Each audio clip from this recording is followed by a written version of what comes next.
So my dear students, DFPR 2024 में जो rules हैं उसको दोबारा से क्विक रिकैप करने के लिए एक बहुत अच्छी एक्सप्लेनेशन मैं आप सबके सामने लेकर आई हूँ, जिसको आप समझ लो, जिसमें आपके लिए कंटेंट में न्यू क्वेश्चंस हैं ताकि आपका और इजीली कंटेंट को क्लियरेंस मिल जाए। जैसे कि हम पढ़ चुके हैं कि दीज रूल्स में be called delegation of financial power rules, ये आपका टाइटल और कमेंसमेंट में आता है। They shall come into force with effect from first day of April 2004, right. अब जिस मैटर के ऊपर मैं आज आपको MCQ करवाऊंगी उस मैटर से रिलेटेड हमारा रूल नंबर 2 है। रूल नंबर 2 में हमने क्या पढ़ा कि power to relax. Power to relax का मतलब क्या है कि जो प्रेसिडेंट है being satisfied that it is necessary or expedient so to do may by general or special order। इसका क्या मतलब है कि जो प्रेसिडेंट है जब वो सेटिस्फाई हो जाता है कि कोई नेसेसरी, कोई इम्पॉर्टेंट, कोई ऐसी मुझे चेंज करना है जो कि ज़रूरी है हमारे लिए, तो वो बाय जनरल या स्पेशल ऑर्डर से रिलैक्स करता है। ठीक है, तो प्रेसिडेंट के पास ये शक्तियाँ हैं।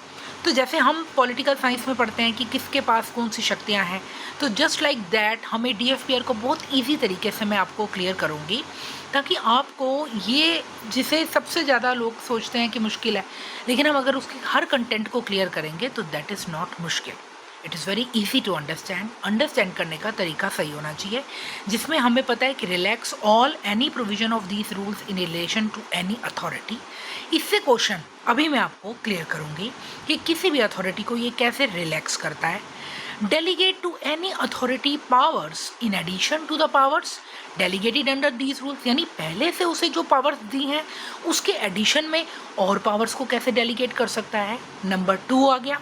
नंबर 3 में वो कह रहा है फिर हम रिड्यूस करवा रहे हैं, reduce the powers delegated to any authority to such extent as may be specified in the order. इसका भी क्वेश्चन MCQ के रूप में आपके सामने आएगा और क्लियर होगा कि क्यों बाकी ऑप्शंस हम नहीं लेंगे।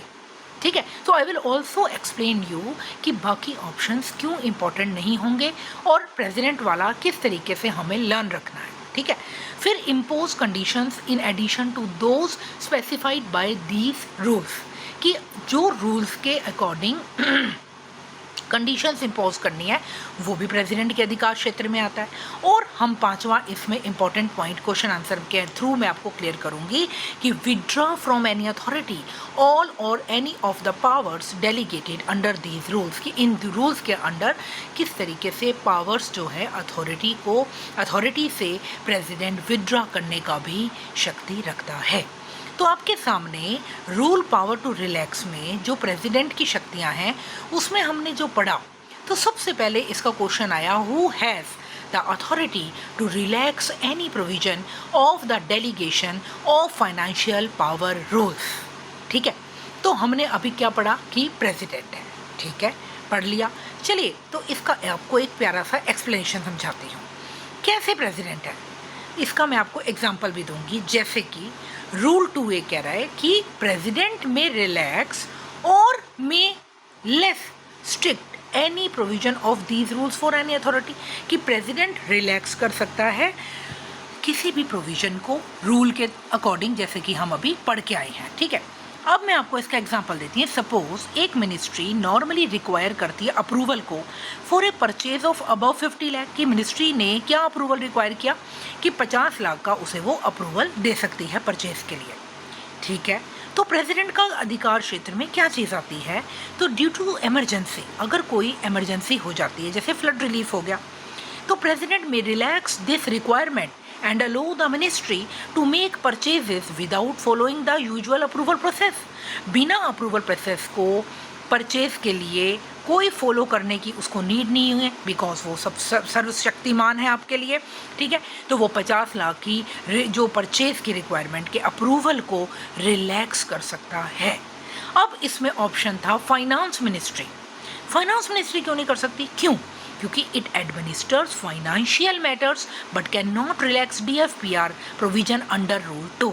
तो आपको क्या रखना है, फाइनेंस मिनिस्ट्री क्यों नहीं कर सकती है? क्योंकि अब देखो, अगर आप DFPR को अच्छे तरीके से नहीं समझोगे तो आपके मन में ये क्वेश्चन क्लिक करेगा कि चलो भैया फाइनेंस मिनिस्ट्री लगा देते हैं क्योंकि फाइनेंशियल अप्रूवल है। लेकिन हम किसकी बात कर रहे हैं? डीएफपीआर की। और डीएफपीआर में हमने किसकी बात की? प्रेसिडेंट की शक्तियों की। और प्रेसिडेंट की शक्तियों का फाइनेंस मिनिस्ट्री से इस तरीके से कुछ लेना देना नहीं है क्योंकि उसकी रिलैक्स करने की शक्तियों के बारे में हम बात कर रहे हैं।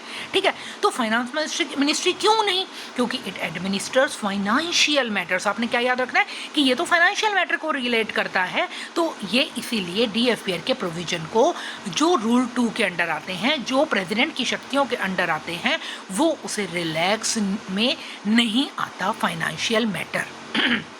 सो फाइनेंस मिनिस्ट्री को आपने उस मर्यादा क्षेत्र के अंडर नहीं आने देना। चलिए, नंबर 2 आता है prime minister. Why prime minister not? Because rule 2 specifically mention the president only, not prime minister. हम तो प्राइम मिनिस्टर की बात ही नहीं कर रहे, तो प्राइम मिनिस्टर को आपने टिक मार्क नहीं लगाना। Why not parliament? Because parliament makes laws but it is not given this power under rule 2। Parliament law तो बनाता है लेकिन ये नहीं देता कोई पावर रूल 2 के अंडर। तो पार्लियामेंट भी खत्म हो गया, प्राइम मिनिस्टर भी खत्म हो गया, फाइनेंस मिनिस्ट्री भी खत्म हो गई, तो हमारा बचा क्या? वही प्रेसिडेंट जो हम रूल में समझ के आए। तो अब आपको क्लियर हो गया, रूल ए के अनुसार प्रेसिडेंट रिलैक्स कर सकता है, किसी भी चीज़ के अप्रूवल को बढ़ा सकता है, रिलैक्सेशन दे सकता है, ये हमने पढ़ा। फिर which of the following can be reduce? तो फिर क्या रिड्यूस किया जा सकता है? देखो, अभी हम ऊपर पढ़ के आए कि प्रेसिडेंट के पास शक्तियाँ कुछ चीज़ों की रिड्यूस करने की भी हैं। तो क्या वो पावर ऑफ पार्लियामेंट को रिड्यूस कर सकता है? क्या वो power delegated to any authority को रिड्यूस कर सकता है? क्या वो पावर किसकी? The scope of financial regulation को कर सकता है? या रोल ऑफ फाइनेंस मिनिस्ट्री की पावर को वो रिड्यूस कर सकता है? चलिए, अब हम बात करते हैं इसके रूल में। Second question, which can be reduced, कहता है सेकेंड इसमें B option, the power delegated to any authority. ऐसा क्यों बोला है उसने? कहता है कि two C allows the president to reduce. हमने सी नंबर पे पढ़ा था कि प्रेसिडेंट रिड्यूस भी कर सकता है क्या? फाइनेंशियल पावर्स को ऑलरेडी डेलीगेटेड टू अथॉरिटी। देखो, सबसे मेन बात क्या है कि जब ऑलरेडी फाइनेंशियल पावर्स दे दी गई हैं, उन पावर्स को रिड्यूस करने की एकमात्र सर्वशक्ति किसके पास है? आपके प्रेसिडेंट के पास। जैसे a department head has authority to approve purchase of up to 10 crore. 10 crore की अथॉरिटी उसके पास है। इफ़ मिस यूज़ और एक्सेसिव एक्सपेंडिचर इज़ नोटिस्ड, अगर ये पता लग जाए कि वो डिपार्टमेंट जो है वो 10 करोड़ का मिस यूज़ कर रहा है या एक्सेसिव रूप में उसे यूज़ कर रहा है, तो प्रेसिडेंट में reduce that limit to 5 crore. ठीक है भाई, इतना तो फ्री का नहीं है किसी के पास, जो प्रेसिडेंट इसलिए जाके डिपार्टमेंट हेड को कहेगा कि अब मैं इनकी शक्तियों के ऊपर कर्टेलमेंट करता हूँ और 5 करोड़ मैंने रिड्यूस कर दिया। वाई अदर ऑप्शंस आर रोड? पावर ऑफ पार्लियामेंट की बात आई, उसको रिड्यूस करने का क्यों नहीं हम बात कर रहे? क्यों? बिकॉज हम याद कर रहे हैं डेलीगेशन ऑफ फाइनेंशियल पावर क्यों can not reduce parliament constitutional power. Parliament is connected to constitution. मैं आपको पार्लियामेंट का भी पूरा सिनारियो क्लियर करूंगी। तो पार्लियामेंट कॉन्स्टिट्यूशनल पावर से कनेक्टेड है, इसलिए डीएफपीआर कैन नॉट रिड्यूस पार्लियामेंट के कॉन्स्टिट्यूशनल पावर्स को। Numbers next, scope of financial regulations. Rule 2 talks about delegated powers. हम किसकी बात कर रहे हैं? ध्यान से समझना आपने। डेलीगेटेड पावर क्या है? किसी को डेलीगेट करना, हम दे रहे हैं पावर्स, उसके बारे में बात कर रहा है। तो कह रहा है कि फाइनेंशियल रेगुलेशन के स्कोप की बात हम नहीं कर रहे हैं, नॉट रेगुलेशंस देमसेल्फ। जो फाइनेंस के ऊपर जो रेगुलेशन लगाई जाती हैं उसकी बात नहीं कर रहे, हम किसकी बात कर रहे हैं? वो पावर जो हम ऑलरेडी डेलीगेट कर चुके हैं, इसलिए ये भी खत्म हो गया। रोल ऑफ फाइनेंस मिनिस्ट्री फिर से आ गया, क्या उसको ये रिड्यूस कर सकता है?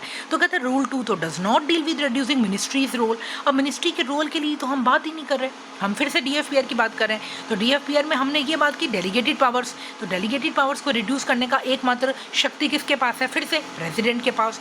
तो ये तीनों भी बीच में से निकल गए। उसके बाद थर्ड में हमने पढ़ा who can the president delegate additional powers to. अब हमने ये भी देखा था कि प्रेसिडेंट एडिशनल पावर्स भी दे सकता है, किसको? फाइनेंस मिनिस्ट्री को, एनी स्पेसिफाइड अथॉरिटी को, स्टेट गवर्नमेंट को या जुडिशियल बॉडीज को। चलिए, तो हम इसके ऊपर आपको क्लियर करते हैं।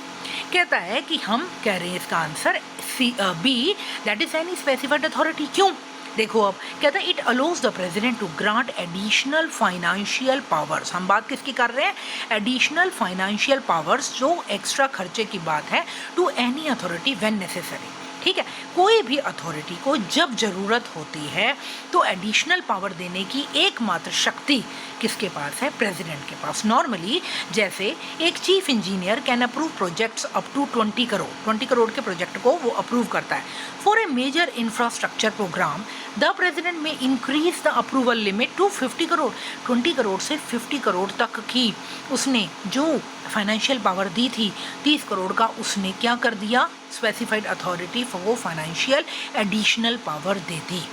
ठीक है, क्यों फाइनेंस मिनिस्ट्री नहीं है? क्योंकि यह कह रहा है किसी भी अथॉरिटी को दे सकता है, स्पेशली फाइनेंस मिनिस्ट्री की हम बात नहीं कर रहे। स्टेट गवर्नमेंट क्यों नहीं है? क्योंकि ये तो आता ही नहीं है रूल 2 के अंडर। फिर जुडिशियल बॉडीज़ क्यों नहीं आती? क्योंकि ये judicial bodies it is not limited to judicial bodies तक लिमिटेड नहीं है। हम बात कर रहे हैं फाइनेंशियल पावर किसको देने की? स्पेसिफाइड अथॉरिटी, जिस अथॉरिटी की बात कर रहे हैं उससे प्रेसिडेंट रिलेटेड होना चाहिए। ठीक है चलिए, उसके बाद हम आते हैं क्वेश्चन नंबर 4 पे। कहता है कि who can the president, okay 3 हो गया। Which of the following action is not permitted? कौन सा एक्शन परमिटेड नहीं है? Relaxing provision for a specified authority, withdrawing all powers from an authority, increasing the powers of an authority without limit, और imposing additional condition। इसको मैं आराम से आपको क्लियर करती हूँ कि क्वेश्चन क्या कह रहा है। देखो, 4th में कह रहा है कि हम आंसर बना रहे हैं increasing the powers of an authority without limit. Explanation में देखो क्लियर कि प्रेसिडेंट क्या कर सकता है? इंक्रीज कर सकता है। अभी हमने पढ़ा रेड्यूस कर सकता है ना? इंक्रीज भी कर सकता है, रेड्यूस भी कर सकता है, but only through a specific order. Main बात क्या है कि आपको स्पेसिफिक ऑर्डर के थ्रू ही ये इंक्रीज कर सकता है, and to a specified extent, और एक स्पेसिफाइड एक्सटेंट तक। The rule does not allow unlimited और अनरिस्ट्रिक्टेड पावर्स। ये जो रूल है ये अनलिमिटेड और अनरिस्ट्रिक्टेड पावर्स को अलो नहीं करता है। आपकी बात समझ आ गई? तो ये एग्जाम्पल में अब देखो क्या कहता है। परमिटेड क्या चीज़ है? जैसे डायरेक्टर में approve purchase up to 25 crore को अप्रूव कर रहा है इंस्टेड ऑफ 10 करोड़। तो then what is not permitted? Director can spend any amount without restriction. तो वो ये कह रहा है कि बिना रिस्ट्रिक्शन के कोई भी पैसा वो अपनी तरीके से स्पेंड नहीं कर सकता। ठीक है, तो यानी वो अप्रूव कर सकता है परचेज को 25 करोड़ को 10 करोड़ की जगह, बिना रिस्ट्रिक्शन के नहीं। आपने अभी ऊपर क्या समझा कि रूल जो है ये अनलिमिटेड या अनरिस्ट्रिक्टेड पावर में नहीं आता। क्यों? क्योंकि प्रेसिडेंट उसे इंक्रीज कर सकता है, लेकिन that must be under specific order. तो इसलिए हमने क्या बोला कि हम सी पे जा रहे हैं, increasing the power of an authority without limit. Without limit उसने आपको लिख के दिया, तो आपका माइंड तुरंत क्लिक करना चाहिए कि हमने क्या पढ़ा है। हमने पढ़ा है कि विदाउट लिमिट तो किसी भी पावर को इंक्रीज नहीं कर सकता, तो ऐसे तो किसी भी तरीके से वो करोड़ों का यूज़ कर लेगा। तो उसमें क्या है? रिस्ट्रिक्टेड है। तो अनलिमिटेड और अनरिस्ट्रिक्टेड पावर को अलो नहीं करता। That is why option C will be done. क्या? इंक्रीज करना पावर्स को अथॉरिटी के बिना लिमिट के, ये गलत है। ठीक है, अब वो कह रहा है why other options are permitted. कहता है relaxing provision for specific authority allowed under a. आपको पता है कि स्पेसिफिक अथॉरिटी के अंडर जो रिलैक्स कर सकता है प्रेसिडेंट, ओके, विड्रॉ कर सकता है पावर्स को। 2E पे हम आएंगे, तो 2E के अनुसार जो मैंने इसमें MCQ बनाया वो मैं आपको क्लियर करूंगी कि विड्रॉ भी कर सकता है। पहला हम पढ़ चुके हैं, रिलैक्स कर देता है प्रेसिडेंट, और डी में कह रहा है इम्पोज कर सकता है एडिशनल कंडीशन को भी। तो आपका प्रेसिडेंट क्या करता है? रिलैक्स करता है, विड्रॉ करता है और इम्पोज करता है। तो what can the president do if a, जब ये क्वेश्चंस आपको मैं 10 तक समझा दूंगी, तो समझाने के बाद एक हम छोटा सा इसमें याद करेंगे कि इस तरीके से हम in one liner it can be learned कि प्रेसिडेंट की शक्तियाँ किस तरीके से यूज़ होती हैं। इसके बाद हम अगले क्वेश्चन पे आते हैं। What can the president do if a condition is found to be necessary? क्या कर सकता है कि अगर एक कंडीशन नेसेसरी है तो क्या? Create a new rule, impose that condition on relevant authorities, cancel the entire delegation of financial power rules, या seek approval from parliament। चलिए इसको मैं आपको क्लियर करके दिखाती हूँ। कहते हैं what can the president do if a condition is found to be necessary? क्या कर सकता है? Impose that condition on relevant authorities. इसका मतलब क्या है? इसका मतलब यह है कि रूल डी कहता है प्रेसिडेंट को अथोराइज करता है कि वो इम्पोज कर सकता है एडिशनल कंडीशंस, एक्स्ट्रा कंडीशन लगा सकता है beyond those already mention in the rule, जो ऑलरेडी मेंशन्ड है उसके अलावा कैसे कंडीशन इम्पोज होती है। जैसे एक मिनिस्ट्री को अलाउड हुआ to purchase equipment up to 5 crore, ठीक है, 5 करोड़ का खरीद सकती है मिनिस्ट्री, तो president may impose a condition क्या कर सकता है president, for purchase above 3 crore consultation with the finance division is mandatory. तो authority still has the power but now it must satisfy the extra condition. यहाँ पर वो ये कह रहा है कि 5 करोड़ तक का परचेज मिनिस्ट्री के पास अलाउड है, ठीक है, लेकिन जो उसने एक्स्ट्रा एडिशनल कंडीशन लगाई वो ये करी कि 3 करोड़ की इक्विपमेंट परचेज के ऊपर अगर पैसा जाता है तो भैया जाके फाइनेंस डिवीजन में कंसल्ट करना मैंडेटरी फाइल पर जरूरी है, यानी उनके सैंक्शन भी आवश्यक है। तो अथॉरिटी के पास पावर तो है, लेकिन हम क्या कह रहे हैं, सेटिस्फाई एक्स्ट्रा कंडीशन। अब वो कहता है create a new rule new rule की बात ही नहीं आ रही, इसलिए रूल 2 में नहीं आता। कैंसिल द एंटायर DFPR, तो इसमें तो does not provide this power, वो ये पावर ही नहीं देता। Seek approval from parliament, parliament से थोड़ा हमें जाना है, हम सिर्फ इतनी बात कर रहे हैं कि ऑलरेडी कोई ऑलरेडी एक कंडीशन लगी हुई है, एक रूल लगा हुआ है, उसके अंदर हमने ये देखा कि प्रेसिडेंट के पास क्या शक्ति है कि एक और कंडीशन को इम्पोज करने की, कि 5 करोड़ तक ऑलरेडी मिनिस्ट्री के पास शक्ति थी, 3 करोड़ के ऊपर फाइनेंस डिवीजन की सैंक्शन कंसल्टेशन मैंडेटरी करा दी, तो ये बात उसने इम्पोज कर दिया एज एन एडिशनल कंडीशन, ठीक है। तो ये प्रेसिडेंट के पास पावर है। फिर वो कहता है कि who can remove previously delegated power from an authority. अब पहले से डेलीगेटेड जो पावर थी उस अथॉरिटी से कौन रिमूव कर सकता है। तो अब हम दोबारा से आते हैं इस क्वेश्चन के ऊपर, आइए। हु कैन रिमूव, तो प्रेसिडेंट ही कर सकता है, हम पढ़ चुके हैं। कहते हैं रूल 2E अलोज प्रेसिडेंट, अभी मैंने आपको बताया ना कि president to withdraw any power that was previously, पहले से दी हुई डेलीगेटेड पावर को विड्रा करना। अब उसने क्या चेंज ऑफ मोड किया क्वेश्चन में, उसने आपके विड्रॉ शब्द को चेंज करके आपके लिए लिख दिया रिमूव।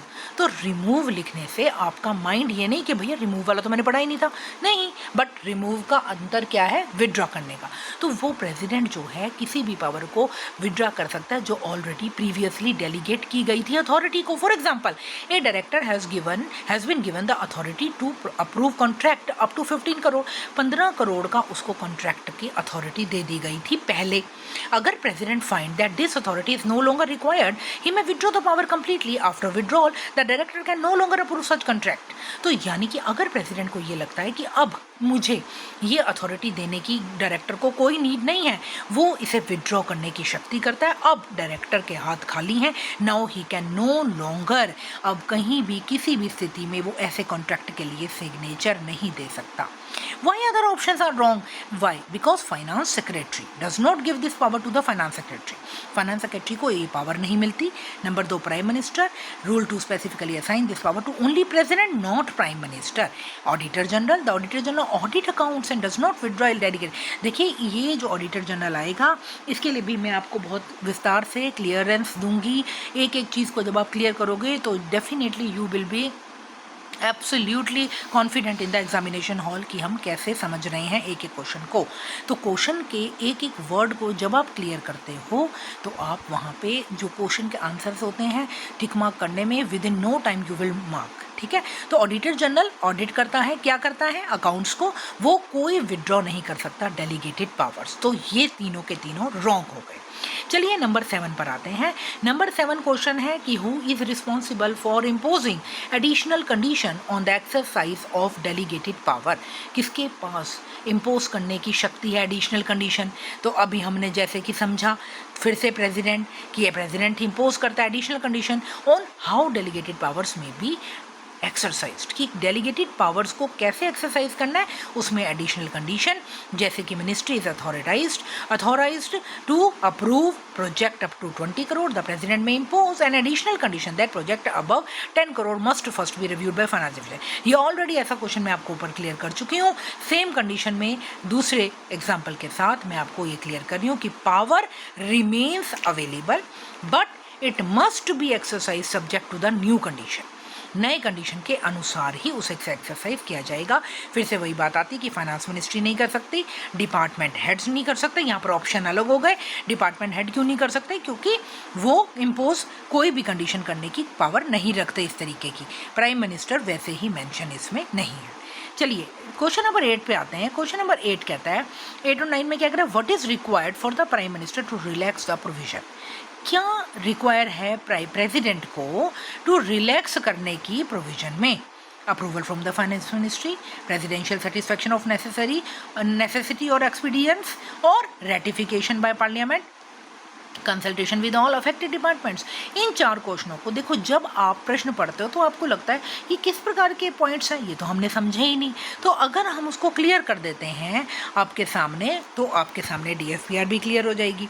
अब वो कह रहे हैं कि प्रेसिडेंट को क्या चाहिए प्रोविजन, ये जो प्रोविजन है DFPR का, तो रिलैक्स करने के लिए एक प्रेसिडेंट को क्या चाहिए? तो प्रेसिडेंशियल सेटिस्फैक्शन चाहिए। क्या चाहिए?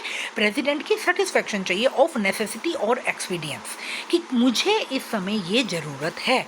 Before exercising power the president must be satisfied that such action is necessary और एक्सपीडियंट। ये ज़रूरी है, ये जो एक्शन मुझे लेना है ये ज़रूरी है, इसीलिए मुझे ये काम करना है। तो during a national emergency normal procurement procedure में डिले रिलीफ वर्क है ना, नॉर्मल प्रोक्योरमेंट प्रोसीजर जो चलते हैं वो डिले कर सकते हैं। क्यों, किसको कर सकते हैं? में डिले रिलीफ वर्क, उसको डिले कर सकते हैं रिलीफ वर्क के लिए। If the president satisfied that the relaxation is necessary, में रिलैक्स द रेलेवेंट प्रोविजन, तो अब उसे पता लग जाता है कि नेशनल इमरजेंसी की बात है, तो मेरे को इस स्थिति में कुछ जो रिलैक्स करने की पावर्स मेरी हैं उसका मैं प्रयोग करना चाहता हूँ। आई एम टोटली सेटिस्फाइड कि इस समय इसकी नेसेसिटी है, तो इसलिए why other options are wrong. Approval from the finance ministry, कोई अप्रूवल नहीं चाहिए मुझे। क्यों? क्योंकि प्रेसिडेंट का सेटिस्फैक्शन ही बहुत इंपॉर्टेंट है। रेटिफिकेशन बाय पार्लियामेंट, क्या होता है बेटे रेटिफिकेशन होता है अप्रूवल, कन्फर्मेशन या सैंक्शन। कोई रेटिफिकेशन की पार्लियामेंट से ज़रूरत ही नहीं होती है, क्योंकि वो प्रेसिडेंट का अधिकार क्षेत्र सबसे बड़ा है। Consultation with all affected department, the rule does not make this mandatory. जो इसे रूल बिल्कुल इसे मैंडेटरी यानी कि कंपलसरी नहीं मानता कि डिपार्टमेंट से जो अफेक्टेड डिपार्टमेंट्स हैं उनसे कंसल्ट करे, ऐसा कुछ नहीं है। बस प्रेसिडेंट ने सेटिस्फाई कर लिया अपने दिल को कि ये ज़रूरत है, तो इस ज़रूरत के अनुसार मैं बदल सकता हूँ। ठीक है, उसके बाद आ जाओ 9th क्वेश्चन के ऊपर। और एक और के बाद कहता है, who is competent to decide the withdrawal of any delegated power. कौन विड्रॉल के लिए इंपॉर्टेंट है, कौन विड्रॉल करता है? तो वही president. Specifically empower the president to withdrawal any delegated financial power. जैसे कि procurement authority has permission to approve purchase of 8 crore, the president may decide that this power should no longer be exercise and withdraw. जैसे मैं आपको पहले भी समझा चुकी हूँ कि वो 10 करोड़ वाला अब नहीं चाहिए था, तो प्रेसिडेंट ने विड्रॉ कर दिया, तो ठीक है। क्यों अब इसमें ऑप्शंस क्यों अलग आ गए? सुप्रीम कोर्ट दे दिया जी उन्होंने। कहता है सुप्रीम कोर्ट इंटरप्रेट करता है लॉ को। सुप्रीम कोर्ट का काम क्या है? आपने याद करना है। इंटरप्रेट कर सकता है लॉ को, लेकिन एक्सरसाइज नहीं करता पावर को। ठीक है, बिकॉज ये इसके अधिकार क्षेत्र में नहीं आता। Finance minister, rule does not grant this authority to finance minister. कोई रोल ही नहीं है। Department of expenditure, it may issue instructions but cannot नॉट विड्रॉ पावर। तो डिपार्टमेंट ऑफ एक्सपेंडिचर का क्या काम है? आप फिर से याद करोगे कि इंस्ट्रक्शन इशू करता है ये, लेकिन ये पावर को विड्रॉ करने की कोई महाशक्ति नहीं रखता। अब हम आज का अंतिम क्वेश्चन पढ़ेंगे, which body can approve the exercise of additional powers if rule 2 is invoked। अगर rule 2 invoke हो रहा है तो exercise additional power कौन करता है? फिर से हम आपको बता चुके हैं, ये पावर कौन करता है? President alone. तो जैसे चीफ इंजीनियर है, इसके पास 25 करोड़ की पावर है, स्पेशल नेशनल प्रोजेक्ट की बात उठी तो प्रेसिडेंट ने ग्रांट कर दिया additional power allowing approval of 60 crore, 25 crore से 60 करोड़। ठीक है, तो ये क्या है? Additional power. Such additional power can be granted only through the president's order. तो अब यहाँ पे ऑप्शन फिर बदल जाते हैं। डिपार्टमेंट हेड, दे में exercise delegated powers but cannot not grant. तो वही बात आ गई, डिपार्टमेंट हेड जो है वो उनका काम क्या है? डेलीगेटेड पावर्स को एक्सरसाइज करना, वो ग्रांट नहीं कर सकते। तो डिपार्टमेंट हेड उसमें कोई रोल नहीं रखते, क्योंकि वो तो कार्य क्षेत्र में आते हैं, वो तो एक्टिव फॉर्म में आएंगे, वो करके दिखाएंगे आपको। लेकिन जो दे रहा है वो काम प्रेसिडेंट का है। फाइनेंस मिनिस्ट्री क्या है? The rule does not authorize the finance ministry to grant. फिर से वही बात आ गई, state government have no authority under rule 2। हम तो बात ही नहीं कर रहे एडिशनल पावर्स में स्टेट गवर्नमेंट की। ठीक है, तो अब आपके सामने क्विक रिकैप अगर हम पढ़ें तो क्या है? Rule 2 clause power of the president. Rule 2A relax करना, B डेलीगेट करना, डेलीगेट जो एडिशनल पावर, पहले से दी हुई को एक्स्ट्रा करना। सी में रिड्यूस करना, जो पहले से दी हुई है उसको कम करना। पहले आपने रिलैक्स किया, फिर आपने और दिया, फिर और लेके खींच लिया तो 2C हो गया। और 2D में इम्पोज किया एडिशनल कंडीशन कि जो कंडीशन चल रही है उसके साथ मैं एक्स्ट्रा कंडीशन लेकर आ रहा हूँ। 2E में हमने क्या किया, जो भी हमने दिया ई में भैया सब कुछ हमने समाप्त कर दिया, विड्रॉ कर लिया। तो आपने क्या याद करना है, RADIW, ठीक है, radio, that is relax, additional, decrease, impose और विड्रॉ। ठीक है, तो यहाँ तक मैं आपका क्लियर कर दिया है। आपने 10 क्वेश्चन इसमें समझने हैं और इसको क्लियर करने हैं। इसके आगे फिर मैं आपको नेक्स्ट क्लास में पढ़ाऊँगी। इसके लिए जब आप अच्छी तरह से इसको समझ लोगे तो फिर आप देखिए कि आप किस तरीके से क्वेश्चन को टैकल करते हैं। ठीक है, अब तक के लिए मैं इतनी क्लास दे रही हूँ। नेक्स्ट क्लास में मिलेंगे, तो प्लीज़ आप अपने फ्रेंड्स के साथ इसे ज़रूर शेयर करना ताकि ये आगे से आगे सब तक पहुँच सके। Okay, thank you.